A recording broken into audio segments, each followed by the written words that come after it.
उहिल्ल लकुम लैलतस्सियामिर रफसु इला निसाइकुम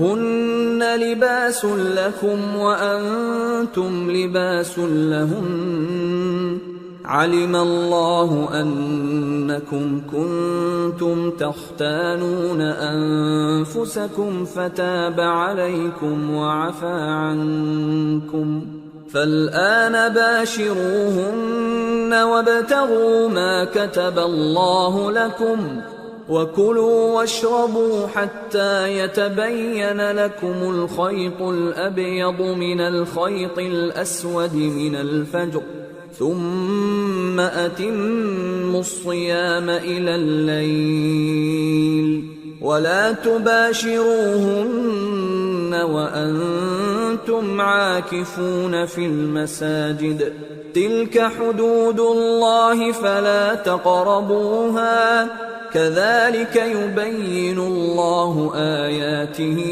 लिन्नासि लअल्लहुम यत्तक़ून। रोजों की रातों में तुम्हारे लिए अपनी औरतों के पास जाना जायज कर दिया गया है। वो तुम्हारी पोशाक हैं और तुम उनकी पोशाक हो। अल्लाह को मालूम है कि तुम उनके पास जाने से अपने हक में खयानत करते थे, सो उसने तुम पर मेहरबानी की और तुम्हारी हरकत से दरगुजर फरमाई। तो अब तुमको इख्तियार है कि उनसे मुबाशरत करो।